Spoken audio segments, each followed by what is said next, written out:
یہ دو آیتیں اگر عشاء کی آخری جو 2 رکعت نفل ہوتی ہیں، پہلی رکعت میں 5 بار، دوسری رکعت میں 5 بار پڑھے، پھر آپ کو خود تجربہ شاہد ہو جائے گا۔ السلام علیکم ورحمۃ اللہ تعالیٰ وبرکاتہ۔ ناظرین، مجھے امید ہے کہ آپ سب خیریت سے ہوں گے۔ آئیے مفتی سلمان اظہری صاحب قبلہ کا یہ بیان سنتے ہیں اور جانتے ہیں کہ سورہ آل عمران میں وہ کون کون سی صورتیں ہیں جن کی بہت ساری فضیلتیں آئی ہیں۔ جو بے اولاد ہو اور جو حاملہ عورتیں ہیں وہ سورہ پڑھ کے اس سے فائدہ حاصل کر سکتی ہیں، اور جو قرض دار ہیں اور جو پریشان ہیں، تمام مصیبتوں میں گرفتار ہیں، وہ بھی اس آیت کو پڑھ کے اپنی تمام پریشانیاں اور مصیبتوں کو حل کر سکتے ہیں۔ آئیے بیان سنتے ہیں اور اپنے سبھی دوستوں کے ساتھ بھی شیئر کرتے ہیں۔ حضرت بی بی مریم کو بیت المقدس میں پرورش کرایا گیا، پھر اس کے بعد عیسیٰ علیہ السلام کی پیدائش تک جو حالات ہیں آپ کے، وہ پھر انشاءاللہ سورہ مریم میں عرض کروں گا۔ یہ آل عمران کس کو کہتے ہیں؟ سنو، آل جو ہے، آل عربی میں خاندان کو کہتے ہیں، بڑا خاندان ہو تو اس کو آل کہتے ہیں۔ اب عمران کی آل میں کتنے لوگ ہیں؟ عربی میں ایک کو واحد، ایک کو واحد، 2 ہوں تو تثنیہ، اور 2 سے زیادہ تو جمع، اور اسی کو آل کہتے ہیں۔ باقی ساری لینگویج میں، انگلش میں ایک کو سنگل، ایک سے زیادہ ہو تو پلورل، صحیح کہہ رہا ہوں؟ اردو میں بھی ایک ہو تو واحد، ایک سے زیادہ ہو تو جمع، لیکن عربی کا گرامر الگ ہے۔ عربی میں ایک ہو تو اسے واحد، 2 ہو تو اس کے لیے ایک لفظ ہے تثنیہ۔ 2 کو جمع نہیں کہتے عربی میں، 2 کو جمع نہیں کہتے، 2 سے زیادہ ہو تو عربی میں اس کو جمع کہتے ہیں، اور آل کے لیے جمع ہونا ضروری ہے، 2 سے زیادہ ہونا چاہیے، تب اس کو کیا کہتے ہیں؟ آل۔ لیکن یہاں پر ایک مسئلہ ہے، حضرت عمران کی آل میں کتنے لوگ ہیں؟ آل کیوں کہہ رہا ہے قرآن؟ حضرت عمران کی ایک بیٹی بی بی مریم، ایک بیٹی بی بی مریم، اور مریم کا ایک بیٹا عیسیٰ علیہ السلام، اس کے بعد اولاد ہے؟ ایک بیٹی ہے، ایک نواسا ہے، لیکن قرآن ان کو کیا کہہ رہا ہے؟ آل عمران۔ بات سمجھ میں آ رہی ہے؟ آل عمران۔ ہم نے یہ گرامر اور قواعد کو پوچھا کہ جمع ہو تو آل کہا جاتا ہے، یا 2 کو ہی آل کہہ رہے؟ بی بی مریم اور حضرت عیسیٰ یہ 2 ہی مل کر کے عمران کی آل ہو گئے۔ تو مفسرین نے فرمایا یہ قاعدہ اپنی جگہ پر، لیکن اے لوگوں، اگر کوئی خاندان میں سب سے زیادہ شریف ہو تو ایک بھی جو ہے وہ 1000 کے برابر ہوتا۔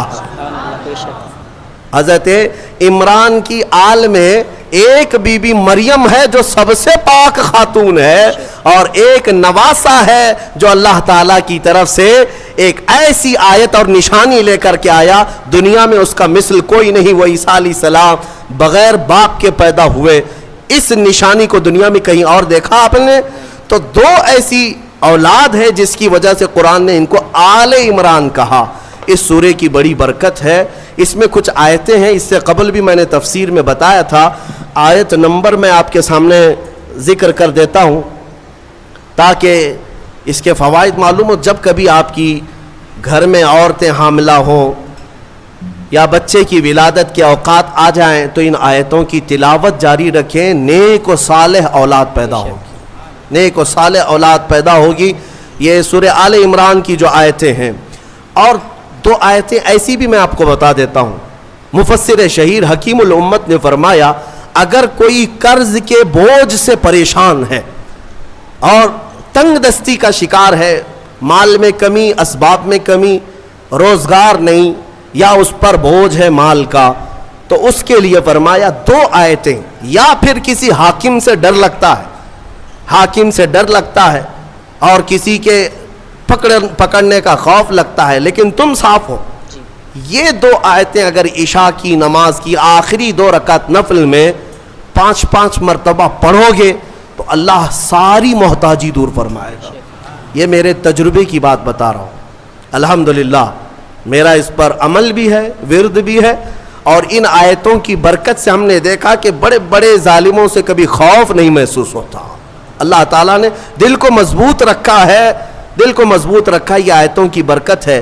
میں وہ دونوں بتاتا ہوں۔ پہلے وہ آیتیں جو سورہ مریم کی ہیں جس میں اللہ تبارک و تعالیٰ نے حضرت بی بی مریم کی विलादत का जो जिक्र फरमाया, आयत नंबर 33 नहीं, आयत नंबर 35, आयत नंबर 36, आयत नंबर 37, ये 3 आयतें हैं। 35, 36, 37 सूरह आल इमरान की ये 3 आयतें हैं। औरतों को इसकी तिलावत करने के लिए आप कहा करें, और अगर दर्द की शिद्दत बढ़ जाए कभी विलादत के वक्त में, इन 3 आयतों का विर्द करें, इंशाअल्लाह सारा दर्द निकल जाएगा और अल्लाह उसे राहत अता फरमाएगा और उस पर उसे अज्र भी अता फरमाएगा। जो भी बच्चा होगा इंशाअल्लाह नेक व सालेह होगा। और जो दूसरी आयतें मैंने बताई, जिसके अल्लाह तबारक व तआला ने रिज़्क़ की वसाअत रखी और मोहताजी से महफूज रहने के लिए बुज़ुर्गों ने फरमाया, यह है आयत नंबर 25 और 26, आयत नंबर 25 और 26, ये सूरह आले इमरान की ये 2 आयतें अगर इशा की आखिरी जो 2 रकात नफिल होती हैं, पहली रकात में 5 बार, दूसरी रकात में 5 बार पढ़े, फिर आपको खुद तजुर्बा शाहिद हो जाएगा। खुद तजुर्बा करके देख लें।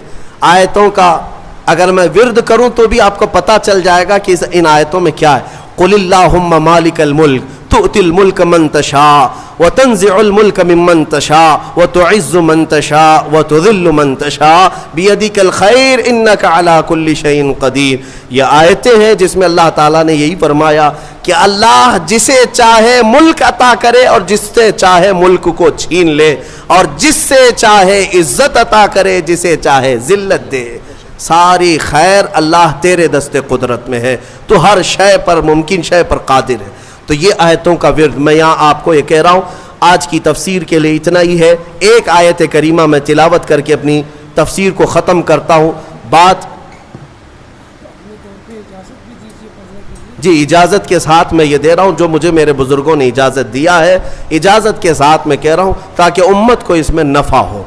एक आयत अल्लाह ताला ने फरमाया, वइज़ अख़ज़ल्लाहु मीसाक़न नबिय्यीन लमा आतैतुकुम मिन किताबिन व हिकमतिन सुम्मा जाअकुम रसूलुम मुसद्दिक़ुन लिमा मअकुम लतुअमिनुन्न बिही व लतंसुरुन्नह। एक वाक़या ये भी आया है, अल्लाह ने सारे नबियों की रूहों को पैदा करने से पहले जमा किया। एक इज्तिमा हुआ था सबके पैदा होने से पहले, सारे जो नबी होकर दुनिया में आने वाले थे उन सबको जमा किया। अल्लाह ने उन सब से एक वादा लिया। क्या वादा है? उस वादे का जिक्र कुरान में आया। अल्लाह ताला फरमाता है, तुम सब के सब इस बात का वादा करो कि दुनिया में जाओगे, अगर तुम्हारे ज़माने में मेरा महबूब रसूल आ गया तो तुम सब के सब उस पर ईमान लाओगे। वादा किससे लिया जा रहा है? नबियों से। लतुअमिनुन्न बिही, तुम सब के सब उस पर ईमान लाओगे। और इतना ही नहीं बल्कि उसकी मदद भी करोगे, मदद भी करोगे। और इतने ही पर काफी नहीं, अल्लाह ने फिर पूछा, क्या तुम सबको इस बात का इकरार है? सारी रूहों ने कहा हमें इकरार है। अल्लाह फरमाता है, ठीक है, मैं तुम्हारे साथ गवाह बन जाता हूं। मैं आना माअकुम मिनश शाहिदीन, मैं गवाह हूं तुम्हारे साथ कि रसूल मेरा आएगा तो तुम सब के सब उस पर ईमान लाओगे। मुझे बताओ ऐ सुन्नियों, फिर मीलाद मुस्तफ़ा कहते किसे हैं? मीलाद कहते किसे? रसूल के आने का जिक्र करना, इसी को मीलाद। और मीलाद का जिक्र कहाँ हो रहा है? अभी दुनिया आई भी नहीं। नबियों की रूहों के इज्तिमा में अल्लाह मेरे मुस्तफ़ा की मीलाद का जिक्र फरमा रहा है। वो जो न थे तो कुछ न था, वो जो न हो तो कुछ न हो। जान है वो जहान की, और जान है तो जान है। वही है अव्वल, वही है आखिर, वही है कुरान, वही है फुरकान, वही है ताहा, वही है यासीन। मेरे अजीज़ों, रसूल करीम सल्लल्लाहु ताला अलैहि वसल्लम को अल्लाह ताला ने दुनिया में भेजने से पहले ये वादा लिया। अब ये आयत पर मैं आपसे कहता हूँ, हुजूर पाक सल्लल्लाहु ताला अलैहि वसल्लम अव्वल भी हैं, आखिर भी हैं। अव्वल भी हैं, आखिर भी हैं। कैसे? बाज़ लोग यही सवाल करते हैं, हुजूर तो सबसे आखिर ज़माने में आए ना, तो अव्वल कैसे हुए? अव्वल कैसे? उसको एक मुफस्सिर ने बड़े अच्छे नुक्ते से समझाया। बात ऐसी है कि ज़मीन में एक बीज बो, ज़मीन में एक बीज बो दिया आपने, बीज बोया, दरख्त निकला, पौधा निकला, पौधा बढ़ता हुआ दरख्त, दरख्त में पत्ते आए, पत्तों से फिर शाखें, शाखों से फिर फूल, फूल से फिर फल, और फल के अंदर फिर क्या आया? बीज आया। बीज शुरू में भी था, बीज सबसे आखिर में भी था। इसीलिए कहा गया आदम की खमीर में भी, आदम अलैहिस्सलाम की खमीर में भी जो पेशानी में नूर रखा गया था वो किसी और का नहीं, वो मेरे मोहम्मद का नूर था सल्लल्लाहु ताला अलैहि वसल्लम। आला हज़रत फाज़िल बरेलवी रदी अल्लाह ताला अन्हु ने इसीलिए हमें यह अकीदा दिया है, वही है अव्वल, वही है आखिर, वही है ज़ाहिर, वही है बातिन। उसी के जलवे उसी से मिलने, उसी से उसकी तरफ गए थे। मेराज की शब में क्या हुआ था? मेराज की शब में हुजूर गए थे ना, उसको आला हज़रत कैसे कह रहे हैं? उसी के जलवे उसी से मिलने, उसी से उसकी तरफ गए थे। वही है अव्वल, वही है आखिर, वही है ज़ाहिर, वही है बातिन। मौला करीम हमें हमेशा मेरे मुस्तफ़ा करीम के आशिकों की जमात में रखे। नाज़रीन, मुझे उम्मीद है कि मुफ्ती सलमान अज़हरी साहब क़िबला के बयान आपने पूरा बगौर समाअत किया और जाना कि सूरह आले इमरान में वो कौन सी आयतें हैं जो हमला औरतें पढ़ सकती हैं और उससे फ़ायदा हासिल कर सकती हैं, और जो कर्ज़दार है, तमाम मुसीबतों में गिरफ़्तार है, उसको सूरह आले इमरान में वो कौन कौन सी आयतें हैं जो पढ़ना चाहिए जो उसकी तमाम परेशानियाँ और मुसीबतें दूर हो जाए। आपने सुना और जाना। इसी तरह का बयान आज सुनने के लिए हमारे चैनल को अभी सब्सक्राइब करें और साथ ही में बेल आइकन को दबाना ना भूलें ताकि हमारी हर आने वाली वीडियो को देख सके सबसे पहले। अस्सलाम वालेकुम।